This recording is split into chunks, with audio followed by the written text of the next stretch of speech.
Les visites rivales de la France et de la Russie en Afrique, manifestations contre la présence de la MONUSCO en RDC, les excuses de Blaise Compaoré. Salut, c'est DC de Sénégal, nous espérons que vous allez bien.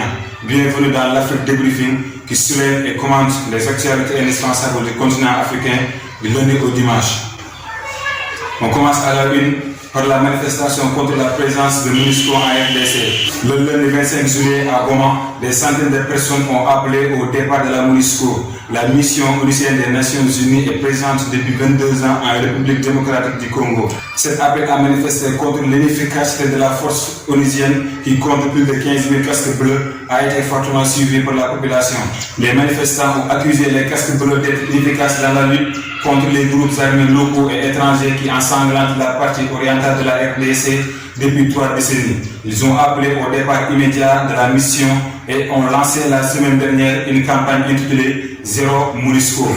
Les grandes artères de Goma ont été barricadées, le siège local de la mission onusienne ainsi que sa base logistique située hors de la centre-ville ont été pris d'assaut. Bilan provisoire, au moins 19 personnes ont perdu la vie durant les protestations. Ces événements ont eu lieu suite au passage du président du Sénat, Modeste Bahati, dans la région 10 jours plus tôt. Bahati a décrié la passivité de la MONUSCO qui, malgré son effectif et les années passées en RDC, ne parvient toujours pas à rétablir la sécurité, notamment à l'est de la RDC. Je cite, nous nous posons même la question de savoir si ça vaut la peine de garder la MONUSCO sur notre territoire. De son côté, le secrétaire général de l'ONU, Antonio Guterres, a fait un communiqué le 26 juillet dénonçant l'attaque meurtrière contre des casques bleus servant dans la mission de stabilisation de l'Organisation des Nations Unies en République démocratique du Congo, MONUSCO, à Butembo, dans la province de Nord Kivu. Il a fait savoir aussi que toute attaque dirigée contre les casques bleus des Nations Unies peut constituer un crime de guerre et appelle les autorités congolaises à enquêter sur ces incidents et à traduire rapidement les responsables en justice. Par conséquent, dans un tweet, Patrick Moya, le porte-parole du gouvernement, a condamné toute forme d'attaque contre le personnel et les installations des Nations Unies et promet de poursuivre et de sanctionner les responsables. L'actualité se poursuit sur la conquête d'influence en Afrique entre la Russie et l'Occident. Le ministre russe des Affaires étrangères, Sergei Lavrov, et le président français Emmanuel Macron ont effectué ces derniers jours une tournée dans plusieurs pays africains.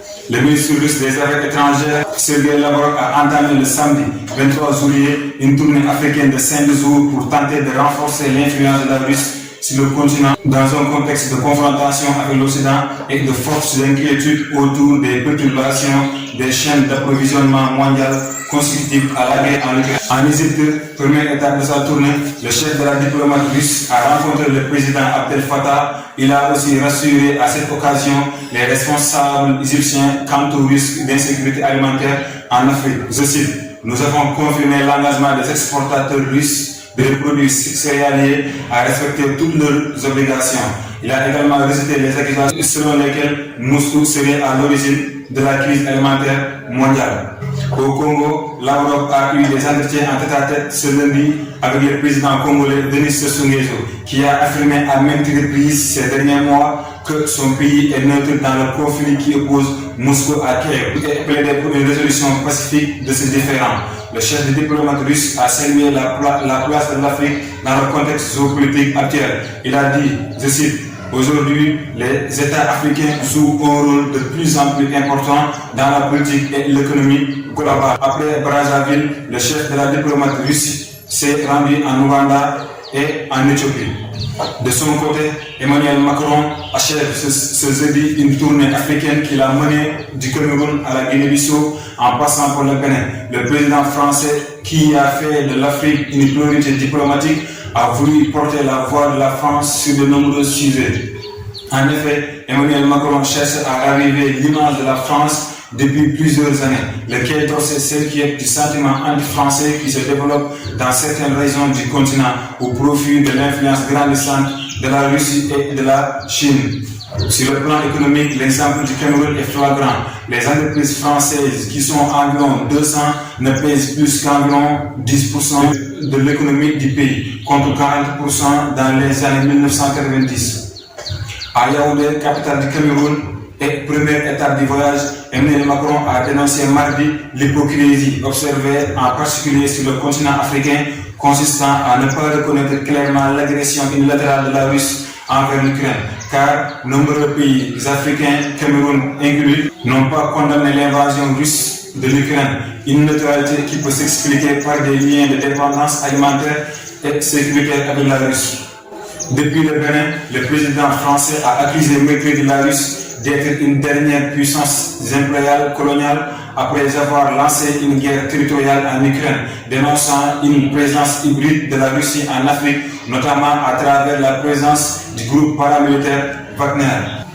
Sur le plan sécuritaire, le président français a annoncé mardi à Yaoundé qu'il ne lâchera pas la sécurité du continent africain en réaffirmant sa volonté de réinventer le dispositif militaire et sécuritaire français, notamment après le départ français du Mali.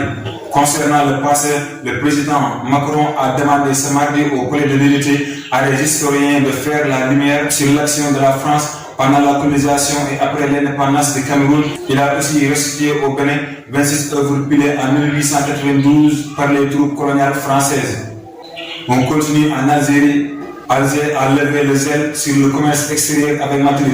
Les autorités algériennes ont décidé de lever le zèle sur le commerce extérieur avec l'Espagne en vigueur depuis le 9 juin dernier. L'association professionnelle des banques et des établissements financiers ABEF, qui avait suspendu les domiciliations bancaires des opérations de commerce avec l'Espagne, a rendu public jeudi soir une nouvelle note mettant fin à cette mesure. Pour rappel, les relations entre l'Algérie et l'Espagne traversent une période de forte turbulence depuis la décision du gouvernement espagnol de changer, à partir du mois de mars dernier, sa position sur le conflit du Sahara occidental. Contestant cette décision, l'Algérie a rappelé son ambassadeur à Madrid. La tension diplomatique entre les deux pays est montée d'un cran au début du mois de juin, avec l'annonce de la présidente algérienne de la suspension du traité d'amitié avec l'Espagne qui a été signé en 2022. Le même jour, l'association des banques et établissements financiers ABEF a demandé à ses adhérents de suspendre les domiciliations bancaires, les importations et les exportations des produits et des services de et vers l'Espagne en épargnant uniquement le gaz.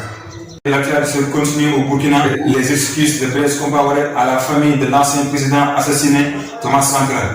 L'ancien président burkinabé Blaise Compaoré, condamné par contumace à perpétuer pour l'assassinat en 1987 de son prédécesseur Thomas Sankara, a demandé pardon à la famille de ce mardi dernier.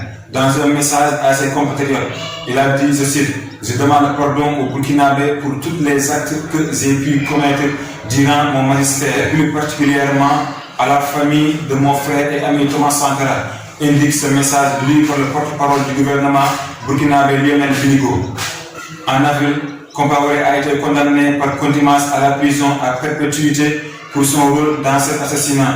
Renversé par la rue en 2014, il vit des droits, mais il a pu faire un bref retour en quelques jours dans son pays depuis juillet sans être arrêté. Il a été invité par le lieutenant-colonel Paul-Henri Sandaogo Damiba, actuel président de la transition, arrivé au pouvoir lors d'un coup d'État en janvier, dans le but de sceller la réconciliation nationale face aux attaques djihadistes qui endeuillent le pays. L'actualité se poursuit. L'Union africaine adopte son budget pour 2023. En effet, l'Union africaine a adopté son budget 2023 estimé à 654 millions de dollars lors de la 41e session ordinaire du Conseil exécutif de l'Organisation panafricaine tenue du 14 au 15 juillet 2022 à Lusaka. D'autres décisions importantes ont été prises lors des assises, notamment celle de la création du siège de l'Agence africaine des médicaments à Kigali, au Rwanda. Ce budget sera financé à 67% par les États membres. Le financement de l'Union africaine a constitué l'un des débats majeurs des assises. À date, plus de 40% des États ne versent pas leur contribution au financement de l'institution. L'Union africaine prépare un nouveau plan décennal plus pertinent, a déclaré Moussa Faki, président de la Commission de l'Union africaine. On termine en sport, mondiaux d'athlétisme 2022, le beau bilan de l'Afrique porté par l'Éthiopie. Parmi les 28 médailles glanées par l'Afrique aux mondiaux en Neuseeland aux États-Unis, les athlètes éthiopiens en ont tristé 10, dont 4 en or, suivis du Kenya et de l'Ouganda. Les championnats du monde d'athlétisme 2022 se sont achevés le dimanche 24 juillet en Eugene aux États-Unis avec 28 médailles décrochées. Le continent africain réalise son 4e meilleur résultat dans les championnats du monde d'athlétisme pour lesquels 179 nations ont pris part. Principal fait marquant, l'Éthiopie avec 4 titres mondiaux au compteur est redevenu devant le Kenya, le pays africain numéro 1 au championnat du monde pour la première fois depuis 2005. On continue avec la rubrique rétrospective Retour au passé. Le 25 juillet 1957, c'était la proclamation de la République tunisienne. Hamid Bourguiba avait aboli la monarchie et est investi premier président de la République. De même que le 25 juillet 2021, le président tunisien Kais Saied invoque l'article 80 de la Constitution et décide le limogeage du chef du gouvernement, ainsi que la suspension des activités du Parlement et la levée de l'immunité sur tous ses membres. C'était tout pour cette semaine. Merci d'avoir regardé la vidéo. N'oubliez pas d'informer vos amis en communication. On termine avec cette citation burkinabé. L'enfant a beau être petit, on ne peut pas raser sa tête sans son accord. N'oubliez pas de donner votre avis aux commentaires et on vous dit à la semaine prochaine.